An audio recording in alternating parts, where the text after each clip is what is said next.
Okay, perfect. So first off, I want to say that you got your most recent announcement. You'll get one more announcement next week when we have our final announcement for the week. It'll be week 18. That'll be talking a little bit about kind of how the class is ending. You should have turned in your relational interview that was due on Sunday night. And so now on your schedule of what you need to be focused on is just getting your notes in order. The final exam will be posted on Thursday of this week. And you'll have from Thursday of this week until Wednesday of the following week to finish the exam. And if you look at the module for the class that is on Canvas for week 16, that was last week. You'll see that it says relational interview. This week is only your movie test, but the movie test is not due until Wednesday of next week as well. It's part of the elements of what your final exam is about. So what I encourage you to do is click on that link. I have links to how to see the movie in this link. You just click on this right here. I was going to show it in this class, but because some people are going to take the movie early, take the test early, I decided just to do it this way. You can rent it on these different sites. You could also buy it. If you want to watch it in the classroom and you don't have the ability to buy it, I can meet you here next Wednesday and I'll just show it in class. But if you want to watch it at home just so you can get it out of the way and get done, that's probably the best and easiest way to accomplish that. So that test is due by Wednesday of next week. The final exam is due by Wednesday of next week. And then you also have two papers that if you have not done those yet, those are due by Wednesday of next week. And that the two papers are one, the movie paper. The movie paper is looking at a concept that plays out in the movie that is discussed in our class. So for example, Life is Beautiful was perception and presenting in private self and identity. In the Walk on the Moon, there was lots of stuff around nonverbal communication, perception, listening, etc. And then this final movie, which is called The Story of Us, they actually used an interpersonal communication textbook to teach to write the movie. And so a lot of the things that are playing out in that movie come from an interpersonal textbook, and a lot of the stories about the relationships are things that you could easily apply to the class. So you could talk about conflict, you could talk about what you see in reference to the stages of the relationships, all kinds of different things that you could place into a paper if you wanted to do that. And again, that paper, you can talk about one movie for one page or all three movies for one page. It's totally fine. The only other thing that is due before the end of the semester, which is next Wednesday, is the What I Learned in Interpersonal Communication. And that's looking back at your assignments that you've turned in over the course of the semester, thinking about the lectures that we've taken in class. And what did you think about yourself as a relational person at the very beginning of the semester? And what are you thinking about relationships now? So what did you learn about them? What is, how has your thinking changed, or how has it been enhanced? Did you feel like you really didn't learn that much about yourself as a relational communicator? What are you hoping to grab for in the future? All that stuff is what you'll include in the paper. So that's one page, typed, has to be submitted into Canvas. And those four things will complete the semester next Wednesday. Today, we're going to do our final lecture. It's about conflict. So you could use this lecture for the movie paper, because there's lots of conflict that plays out in The Story of Us. So just know that this is live now. This is live now, and I believe this one is live now. The only thing that is not going to be live until Thursday is the final exam. You could finish everything by the weekend, and that means you don't have to worry about anything next week. It's not required that you come to class next Wednesday. I will be here, but you don't have to show up unless you're wanting to just bring me the hard copy of your paper or whatever. But there's not going to be a lecture or anything. It's just you turn everything in on Canvas. All right, any questions here or online? Any questions on Canvas? Any questions here? Any questions on Canvas? Okay, so what I'm going to do is I'm going to share my screen on here because I think it'll make it easier for you guys to see the lecture as well if we do it this way. And then I'll have it also displayed here in the classroom. So just hold on one second. So the last time we were together, we were talking about the stages of the relationship development. I told you about the couple that, kind of went through those stages and how they progressed. We talked about emotions and climates. And hopefully, as you were interviewing your relational couples, you saw some of those things play out in the couples that you were interviewing. But now we're going to move to the last part of this semester, which looks at if you are starting to examine, relationships and how they work. We know that they're not always perfect, and there is going to be times when conflict is going to exist. And it's natural. It's not something that, oh my God, we're fighting, we need to break up. Even though there are couples that's what happens. The moment that they feel like there's, any type of strife or disagreement, they feel like there's conflict, maybe this relationship's not the right one, and then they move along. And that's what leads to lots of different relationships because they're never working through the conflict. And so what I want you to do is think about what are the ways that you look at conflict. And so the way that we define conflict is one, it's an expressed struggle. So meaning that I have to say something that I'm upset, or I have to non-verbally display it to let you know that I'm upset for conflict to truly exist. If I'm just thinking in my mind that I'm upset with you, there's no way, that's internal struggle. There's no way for conflict to exist because you're in a guessing game on whether or not I'm really upset or struggling. And so express struggle could look at like me saying, hey, I'm very upset, or I'm very angry, or I'm mad, or it might be me rolling my eyes or slamming the cupboard. There are signals that we could give that show that we're upset even without expressing it verbally. The other thing that we know about conflict is a lot of times it's connected to perceived incompatible goals. Meaning that I might want it my way, you want it your way, and we can't find some common ground. And let's say that you and I are best friends and we're thinking about the end of the semester, and we say to each other, hey, let's take a trip at the end of the semester. And you say, okay, great, I want to go to the mountains. And I say, well, I want to go to the beach. And now we have this incompatible goal. It's perceived incompatible because we haven't come to an agreement. Sometimes conflict can be because there's scarce resources that are believed. So for example, you might say, well, look, I don't have enough money to go to the beach and the mountains, but I really want to go to the mountains. And I might say, well, I don't have enough time off from my work to go to the mountains. I really want to go to the beach. And so that perceived scarce resources can also send us into conflict. And we will sometimes realize that conflict can't be solved without the other person. So for example, I'm not going to be able to solve that conflict unless you're willing to work with me, and you're not going to be able to solve the conflict unless I'm willing to work with you.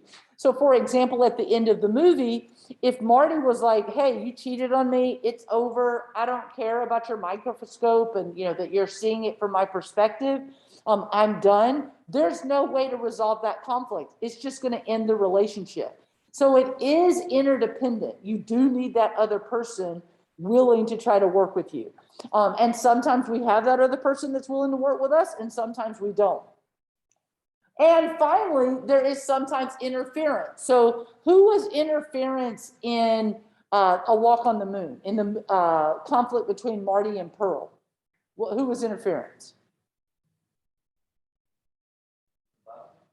The blouse man was interference. So if he wasn't involved, then she wouldn't have been having an affair. Doesn't mean that she wouldn't have been, conflicted and unhappy or whatever, but his interference in the relationship definitely created that dynamic. But he also, if you remember, whenever they were singing the song to Chuck or whatever, the little boy, Danny, the little boy, in that moment when he's walking out of the cabin, he looks and he's like, you got a family, I got it, and he starts to walk out. And so he, in that moment, started to, articulate and argue the mother-in-law and the husband's perspective and the daughter's perspective. And so sometimes conflict is resolved and thought about differently because interference. It might be the daughter trying to say, hey, dad's just a, boring dude, but he's our dad. Or it's the mother-in-law saying, look, you don't know what he gave up to be with you. And so all of that is interfering into the conflict. And sometimes we might be in a relationship where there's a third party that's actually trying to create conflict for us. So if you've ever had a relationship before where another person is saying things or poking the bear in the relationship, and you're like, why do we keep having these fights? And it might be a jealous ex, or it might be a friend that really doesn't want us to be together, so they're just kind of instigating the relationship. All of those are examples of interference. Now, what we do know is that conflict is also very natural. So if you told me that your relationship was perfect, that you never fought, everything is wonderful, I would say, well, just wait for it. It is going to come. And as I've said before, in the very beginning of the relationship, about 6 to 9 months, if you can get to that point in the very beginning of those butterflies, great. But generally around 3, 6, 9 months, we start to show our true selves. We stop doing the identity management. We begin to show, kind of how we truly are feeling and where we actually are. And we might actually vocalize, hey, I don't want to do this, or I don't think that way, or whatever. And now we're in conflict. And what we need to know is that it is natural. If you do have conflict, it's not a reason to leave the relationship. You shouldn't have it so much that the relationship is hard, but you should have moments where there's turbulence and you're able to work through it. And so what we also know about conflict is that it can be open, like very clear, I'm upset with you. Sometimes people can be more hidden with it, and not express their frustrations or sadness or upset. And if we don't articulate and work on it, it can be very damaging. If we are willing to address the conflict, it can be beneficial. But how we solve the conflict can either be harmful to the relationship or help the relationship. And so, for example, when Marty threw the milk at the cupboard and went out and kissed the neighbor's wife, those were not beneficial ways to solve that conflict. It was actually harmful. And when they sat down and they just honestly started talking with each other, those were beneficial ways to save and work on the relationship in a good and healthy manner. And so what we need to understand is those characteristics actually build us as we develop, but there are different ways of dealing with conflict. And so I want you to think about yourself when conflict arises and ask yourself, what do I do when a fight happens? When a fight arises, how do I solve relationships or solve conflicts? And so let's go back to the fact that you and I want to go to 2 different places for our vacation. And if I was to approach it from a lose-lose approach, then I might say, well, look, if you're not willing to go to the beach with me, then I'm just not going. And now you're going to lose because you don't have anybody to go to the mountains with you. And I'm going to lose because I'm not going to be able to go. Make sense? So sometimes the approach is a person just being, set in their ways and saying, I'm not going to give up and we're going to do what I want to do, or I'm not going to do it. And in the end, that relationship is still losing. And the other thing that sometimes happens is, let's say that I really want the friendship with you and I find you to be very valuable as a friend. And I say, okay, I know you really want to go to the mountains, so we don't have to go to the beach. We'll do what you want to do. That would be a win-lose approach. So from that perspective, this person is winning, or you're winning, and I'm losing.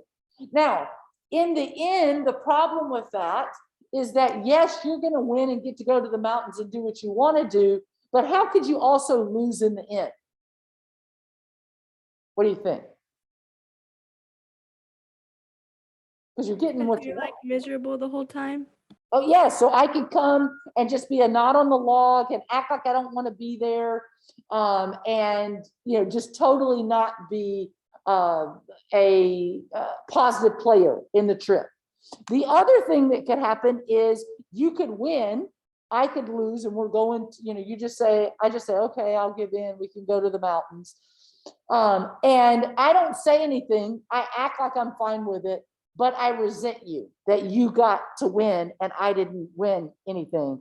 And it may not come out in this moment, but it's going to develop into a bigger issue. And I'm going to actually go off on it at some other time.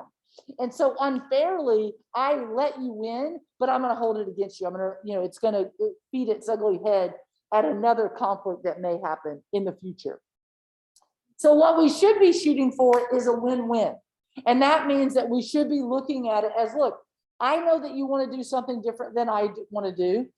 I want to do something different than what you want to do. So how can we collaborate and negotiate to come to some kind of understanding? So you tell me, what's an idea that you have? How can we both get what we want?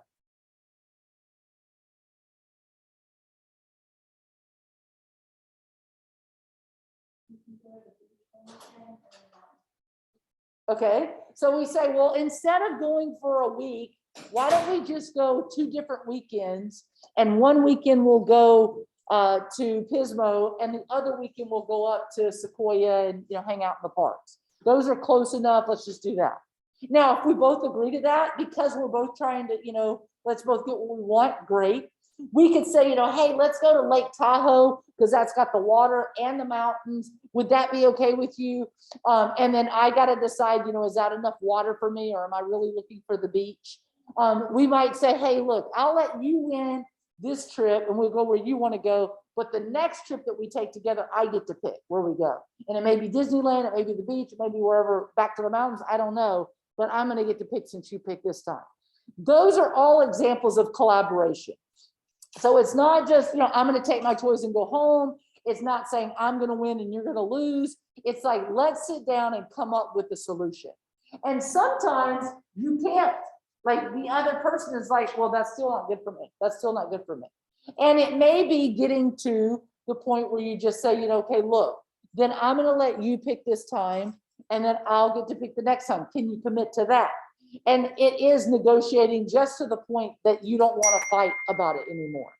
The other thing that can happen in relationships is we have conflict patterns. And so I know that for me growing up, I watched the pattern of exit response. Whenever my parents would get in an argument, my mom would get mad. She'd go get in the car and she'd go and drive around the neighborhood until she was almost out of gas. And then she'd finally come home. I never really saw them say, let's have a family meeting. Let's talk about, what's going on. It was my mom got into a conflict with my dad. And the way that she dealt with it is she would physically leave. And my dad would exit, but he would just be like, whatever. And he'd turn the TV on. And that's how he would exit. And so that disconnect, the exit response, can either be physically exiting the situation, or it could be where I'm actually mentally escaping the conversation. So it might be something where I take myself out of the conversation because I'm just mad and I don't want to deal with it. The problem with an exit response is it still is a lose-lose. We're not able to solve a conflict when you run from it. If the people around us are watching this pattern, they may emulate it. So kids start to watch. So for example, when I started getting in relationships, what do you think I did early on? A fight happened. I'd say, okay, well, I guess this is not going to work. And I would break up. And I lost good relationships because I didn't know how to healthily go through and process through conflict. Another thing that we can do is called the neglect pattern. And that pattern of conflict management is to deny that the conflict exists. So, oh, everything's fine. I'm not gonna let this ruin my weekend, even though the conflict is going on. So the neglect pattern is where you know that it's happening, but you neglect to address it, and you avoid it. And that doesn't mean that it got addressed or it went away. but you just deny or minimize it and act like it's not a big deal. So for example, whenever Pearl was talking to the friend while she was pulling her hair, and they talked about, trying to have a baby, and she was clearly upset about it, and she goes, well, do you want to talk about it? And she goes, well, what do you want? What am I supposed to do? Go out and be an astronaut? The bottom line is I'm trying to have a kid and I can't. And she's trying to minimalize it and not really wanting to talk about it. That would be a neglect response. So people who don't want to process through the conflict. Loyalty response is being loyal to the person over the conflict. And so sometimes this can be very detrimental, mainly because it may be something that is unhealthy. So for example, a lot of times in domestic violence situations or in emotionally manipulative situations, people will stay in the relationship because they don't believe they could get anything better. And so their self-confidence is so low that they will be loyal to the person, even if the conflict was a big deal. So it's like, it's okay, I know he loves me, or, I know that she doesn't mean to do it, or whatever it is, that would be the loyalty response. So loyal to the person over the conflict. Now, what I will say is that that's kind of what we saw Marty do at that stage of the end of that movie, because Marty at the end of the movie kind of just came in, turned on the Jimi Hendrix, started dancing with her, told her a little story about what happened at work, but you never really saw them talk about it. Like they didn't sit and say, well, let's talk about why you slept with the boss man, or let's talk about how that hurt me. Or, let's talk a little bit more about how you're remorseful about what happened. Instead, he's like, I got a good thing. I don't want to lose that good thing. And so I'm not going to focus on the conflict. I want to focus on fixing this relationship. That's a loyalty response. And then the last one is the one that I was looking for in that movie, and that's a voice response. And so I told you guys at the end of A Walk on the Moon, we don't know how that relationship is going to progress. We saw a Disneyland version that just told us, oh, they lived happily ever after. They were dancing and they probably went back to the bedroom and made love again for the first time. And, they're back together happily ever after. That is not how relationships work. And so what we want to see or should see is how are they articulating how they're feeling, clearly working through the conflict in more of that voice response where they're really trying to have a win-win. How do we not find ourselves in this position again in the future? Now, those patterns begin to influence our conflict styles. And that's the next thing that we're going to talk about. So all of these patterns actually make us communicate. There we go. All of these patterns make us communicate conflict in an individual way. And I will tell you that one of these, you are more than the other. So for example, growing up, probably till I was about 40, I was number one, non-assertion.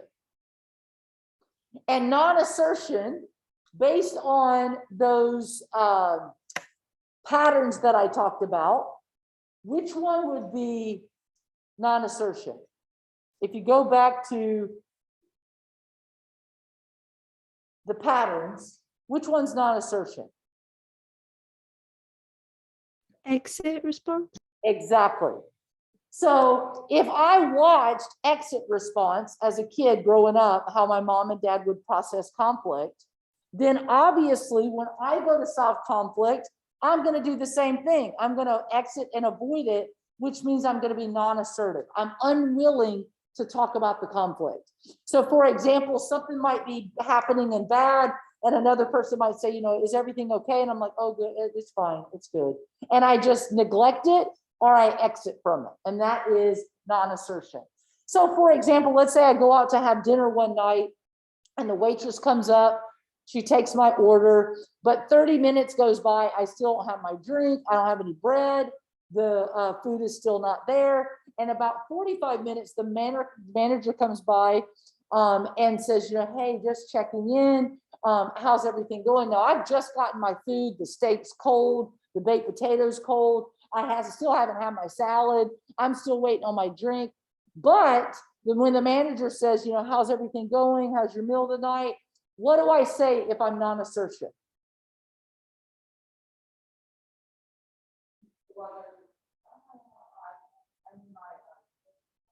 If I'm non-assertion, am I going to say that? No. I'm going to say everything's fine. Is everything fine? No. But I am unwilling to address the issue. And so I exit it.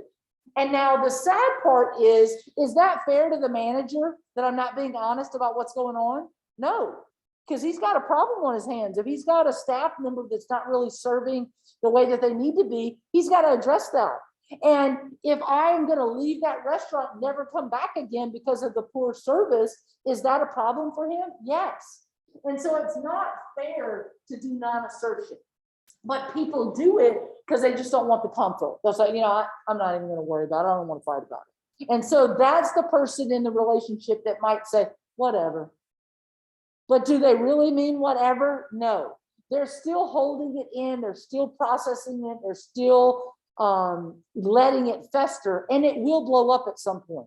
And that's what happened for me. As I got older, I started to realize, oh my God, I'm tired of letting people just walk all over me. I want to say something about it. And I jumped from non-assertion to passive aggressive. But before we get there, let's go to direct aggression. So direct aggression is where you are physically or vocally expressing yourself in a agitated or aggressive way.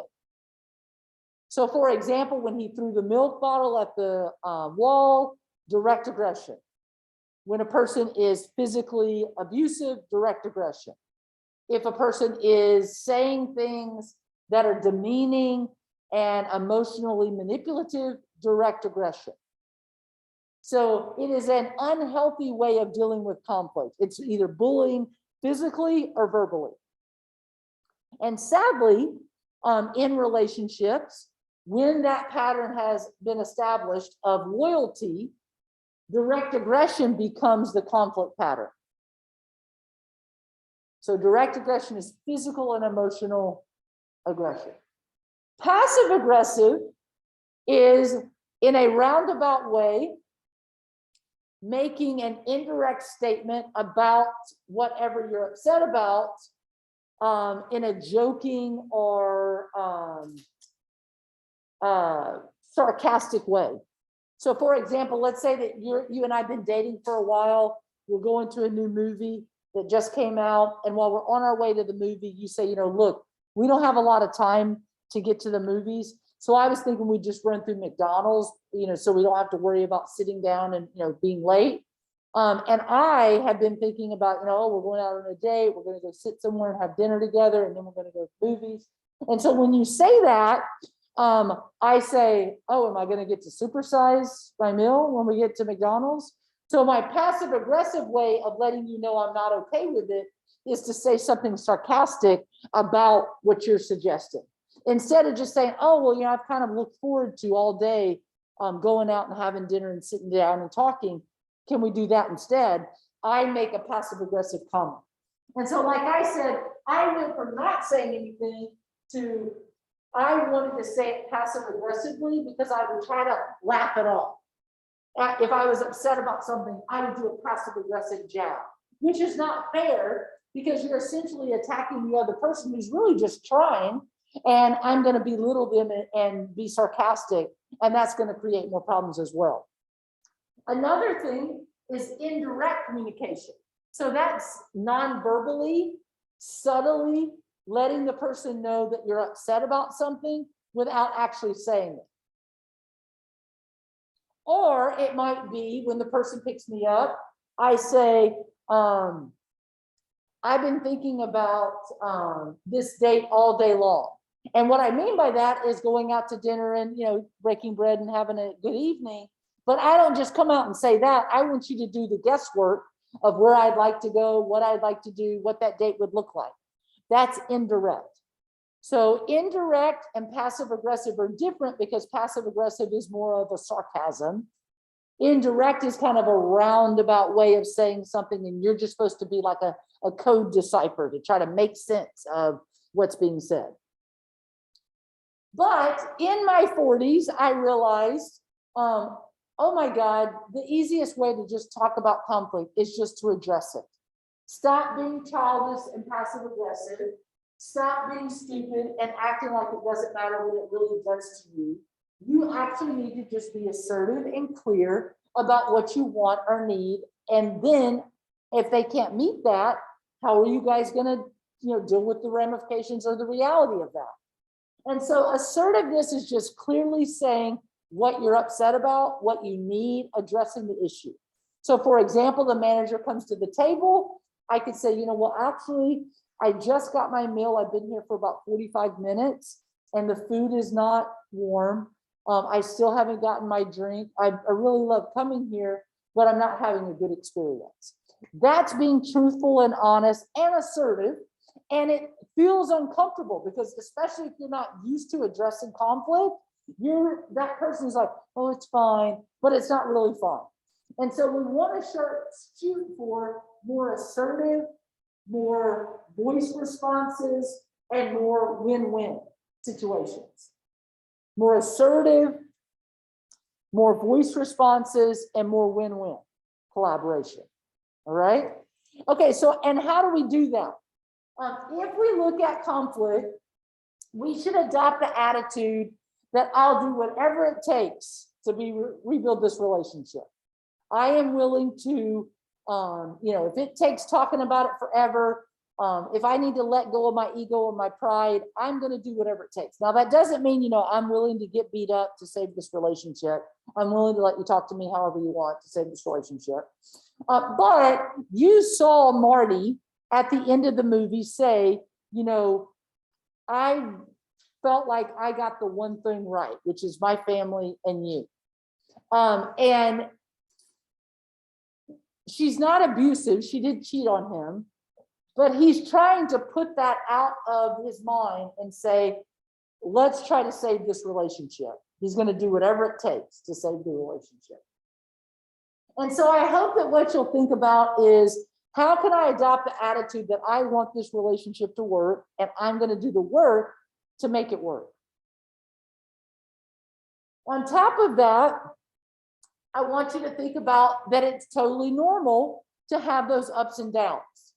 That if you didn't have the emotional ups and downs, I would ask you, who's giving in all the time? The reality is we are going to have this conflict and fluctuation because we're just two different people trying to manage through life together. We also have to work to get it out of our system. And what I mean by that is if you've had a fight and you've had an argument, it doesn't mean bringing it up over and over and over again or dwelling on it because you can't let go of it. So for example, if Marty's truly going to forgive Pearl, he can't yell at her 6 months from now, and you slept with the blouse man. He's got to let it go. He's got to rebuild and actually, think about how to go through this relationship, letting go of the affair. Sometimes, if you've made mistakes, the simplest thing to do is just to say, I'm sorry. That's okay, yeah. The simplest thing is just to say, I'm sorry. And she did it. She goes, Marty, I'm sorry I hurt you. You didn't deserve that. And that might have been why it was easier for him to come back and try at the relationship again.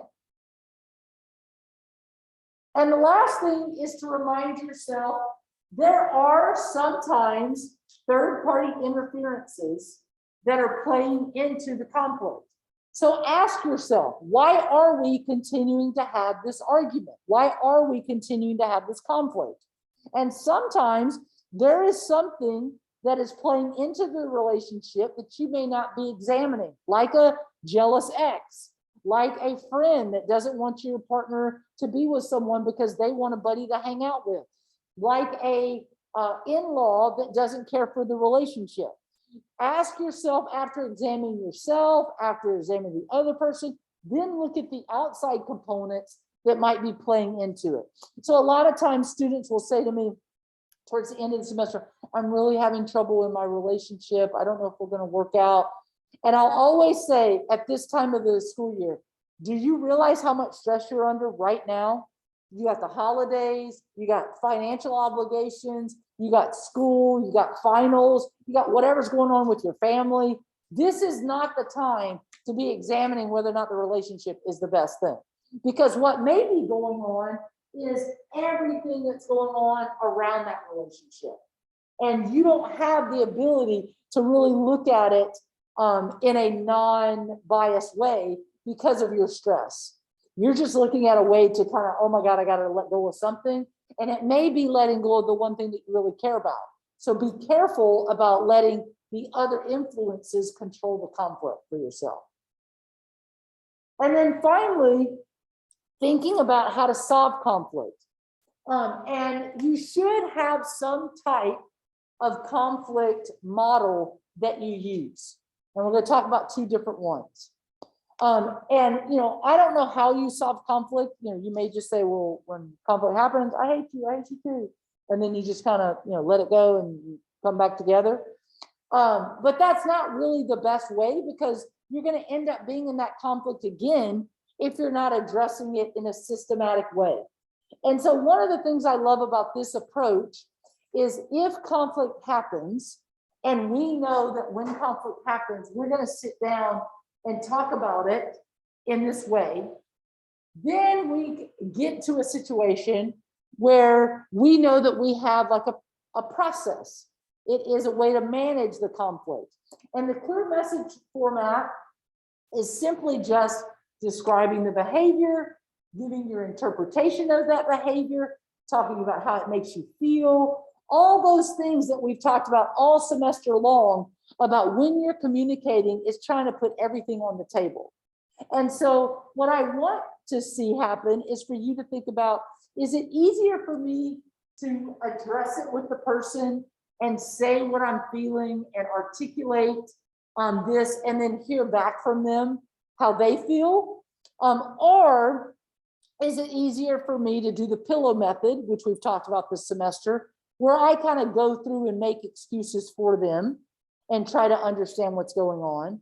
I don't care which system you use, but you should be trying to figure out what's the best system for me in solving conflict. And if you can figure that out and you can adopt it with your family members or your significant other, when conflict arises, you have a formula and a pattern that has worked and you use it over and over again. Instead of just yelling and screaming and nobody's ever getting anywhere because we're just yelling and calling each other names or being abrupt and abusive. And that's not going to lead to anything but just being more upset with each other.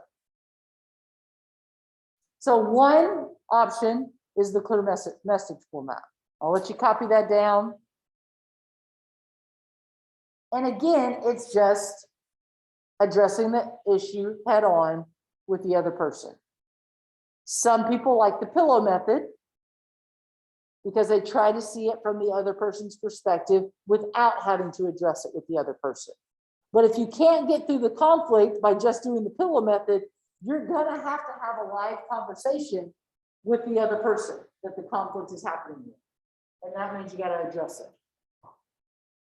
The second model is called the pencil method. And the pencil method I love, and I use it even in my own home, because it gives everybody the chance to talk. And so, for example, in my family, if there's a disagreement or somebody's upset, we have a talking stick that is used as it's a rain stick that we bought in Seattle. And it's used as, if you have the rain stick, then you have the floor and you get to communicate and say whatever you're going to say. It is derived from the Native American, totem pole talking stick of whoever had that got to tell the story. And so in the pencil method, we are thinking about what are the best ways for us to come to a agreement or a solution after listening to everyone. So it's not just me coming and saying, I'm going to tell you what behavior is upsetting me or whatever. It's let's talk about the conflict that is existing right now. And so the pencil method is finding a place to talk. It's inviting the other person to go first so they don't feel threatened. They don't just show up and I say, well, I'm going to hold the pencil and I'm going to tell you why I'm upset. So whenever we have a family meeting, I never go first. I always say, this is the talking stick. Everybody knows how it works. Whoever wants to hold it first, I'd like to hear what you think is going on in our family and what is the conflict. And generally the person that's most angry is like, I want it. I want to say. And then they'll grab it and then they'll start talking. And so I'll tell you about one example where this played out. I was working with a relational couple and they were arguing over about the green trash can. I've talked to you about this, but I've never gone into the story. And the wife, when she got the talking stick, she got to go first. I said, who wants to go first? And she said, I want to go first. And so she got the talking stick, the rain stick that I use also when I'm doing therapy with couples. And in that moment, she says, thank you, real fast and aggressive, kind of like passive aggressive. And I said, well, you're welcome. And she said, well, it's really simple. She goes, we have this green trash can that has to be put out every Wednesday. And she goes, and every Wednesday I come home and that green trash can is still there. And I kind of looked at her and I thought, well, man, that's it.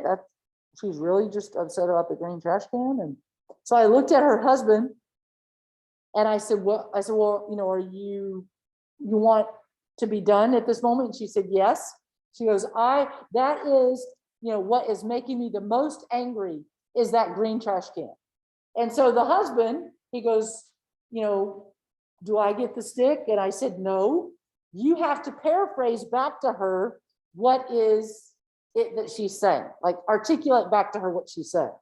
And so we found a quiet place. He listened to her. And then before I could give him the talking stick, he has to put her words into his mouth and articulate what she's just said. And so this was his rendition. He said, well, what I hear you saying is you're mad about the green trash can and you want me to bring in the green trash can. And okay, and she looked crazy because that's exactly what she had just said. And she goes, no, that's not why I'm upset. Because she really wasn't upset about that. She was letting her emotions take over. She throws out that she's upset about this green trash can. And when she's called on it, when she has to listen to her words back to herself, she realizes, wow, that's not what I meant. That's not what I'm really upset about. And I said, okay, well, what I hear you saying, Tammy, is that that is a symbol of what. She goes, yes. She goes, I wake up in the morning, I get the kids ready, I make them breakfast, I pull the trash cans out after I put the kids into the car, I go to work, I've stopped at the grocery store to make dinner for the evening, I know that the kids have homework to do, I know that my husband has been working at home all day, and when I pull into the driveway and I see that green trash can sitting on the corner of the driveway, I lose it. And she said, and I said, so is it about the green trash can? And she goes, no, it's everything that I feel like I do. And the green trash can is a symbol of that. And so I said, okay, great. And I looked at her husband and I said, okay, now can you paraphrase what she said? And he goes, what she's trying to tell me is that the green trash can is a symbol of all the things that she doesn't feel that I do. And she carries the relationship. She's doing everything. And that's what she's trying to tell me. And she goes, yes, that's what I'm trying to say. So the reason that this part is so important is if we're not really thinking about what we're saying before we articulate it and our emotions take over, we can seem like the crazy person who is just going off. An example was when Marty was talking about you're sleeping with the blouse man, why don't you get a, sleep with the suit man, you get a full outfit or whatever. He was totally going off into left field, but that's because of his emotions. He wasn't talking in a clear, concise, assertive way. So in that example, the moment that he repeats what she says, what do you think happens for him? What does he get to do? He gets to stick and he gets to talk. And he gets to say for himself, well, what is going on with him that he might be frustrated about? Or what's going on with him that he might not be thinking about the green trash can? And so he said, look, Tammy, I understand that you're upset, but I don't leave my desk from the moment you walk out of the house every morning until the end of the day. When you show up, I'm having to tell myself, turn off the computer. Because I don't even get up and make lunch, get water. I barely get a chance to pee. I really am that busy, and I'm so worried about losing my job during this pandemic that I don't even think about what's going on outside. The dog stays outside all day long. I don't even see it. And so in that moment, she's finally hearing what his day is like for him. And so she listens. And what do you think she has to do? Paraphrase. And she says back to him, wow, I look at it as you're at home. You're probably watching TV. I'm jealous that, you get to stay in your pajamas most of the day. And I feel like I'm going.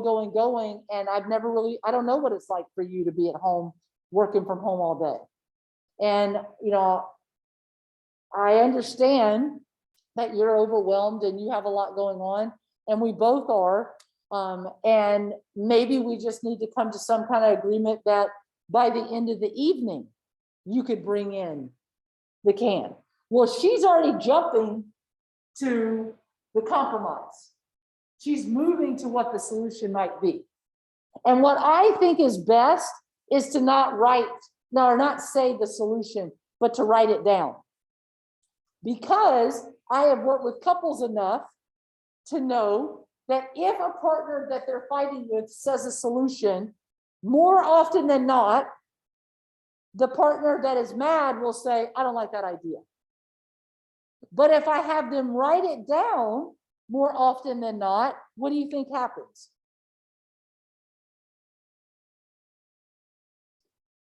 If they're both writing down ideas for a compromise, what do you think happens more often than not? They write down similar things. But if you have them say it out loud, then they get to the point where they don't want the other person to win. So they may have been thinking a similar solution, but they're not willing to articulate that. So the best way to solve conflict in this moment, and the reason it's called the pencil method, is you write down your compromised ideas and you share them with each other. And if you find something that's similar, then you try that as your solution to that conflict. If you can't find a common ground, then you move away from it and say, okay, let's come back to this later. The other thing that I think is interesting about the pencil method is it encourages you to give a compliment at the end of the processing through that. And I always make the couples do that I work with. Before we leave a session, I'll say, can you give me a compliment about your partner? And, some people will be, I like how your butt fits in those jeans today. That's not really what I'm looking for, but, that's a compliment. So what kind of compliment would be good in that couple interaction that you just heard about?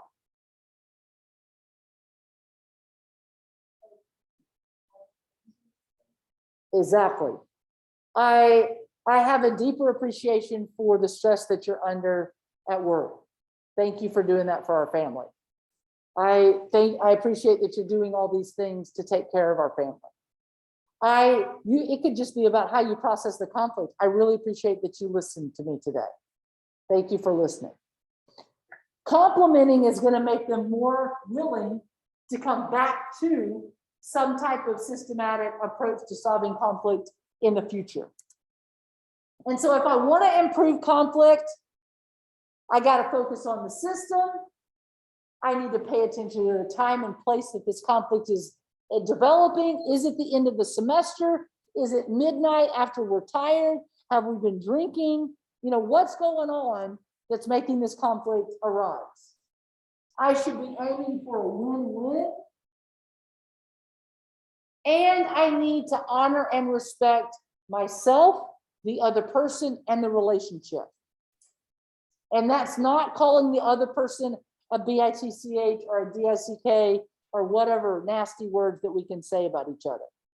I sit with couples sometimes, and the way they talk to each other, I just want to look at them and say, I don't understand why you're even married. The way that you are addressing each other is disgraceful. And how you feel like you're honoring the relationship, talking to each other that way, it is not going to survive if that's how we're communicating with each other. We have to be complimentary and kind. And we have to be, I'm not even respecting myself if I would call another person that I have a relationship with those names. Because I shouldn't want to be that kind of person. And then the last slide for the whole semester is going to be put up next. And again, this will be shared with you guys. I'll share the lecture notes. If you're looking at a successful relationship, these are the 4 best principles I can give you. And the number 1 is making daily choices to enhance your relationship. And so what I mean by that is it is taking the time, just as is it important to come to class or take the test or do whatever, it is making the daily choice to focus on the relationship. So even with your friends or your kids, you know, hey, I love you. I just wanted you to know that. Send them a quick text. You know, it's not that hard to do daily choices of enhancement. Hey, I know I've been really busy with school, but as soon as this semester's over, I'd like to have dinner a night with you out somewhere. Making sure that you're checking in the relationship and not letting it go by the wayside. Accepting the other person as a whole package. If you got with them and you're with them, whatever it is that you're not liking about them was part of them when you got with them. And so make sure that whoever you're committing yourself to, you are accepting them as a whole package. If you don't like something about them, then make sure that you're willing to deal with that for the rest of your life if you're planning on being in a relationship with that person.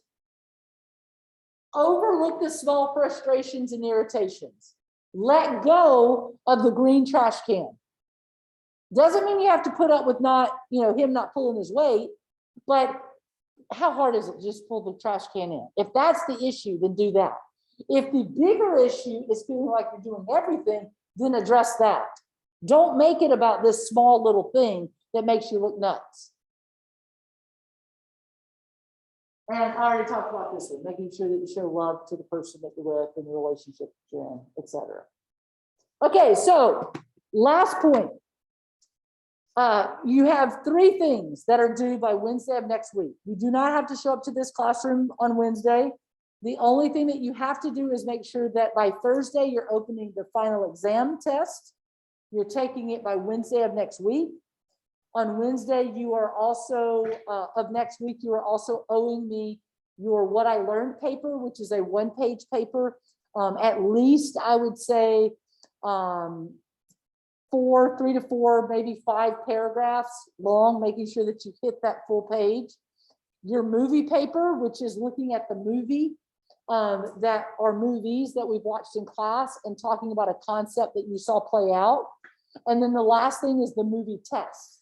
So making sure that you watch the movie that's connected to the story of us and taking the test before Wednesday of next week. That's when all the assignments are due. And then I'll have your grades turned in by the end of next week on that Friday. Okay? Any questions? Okay.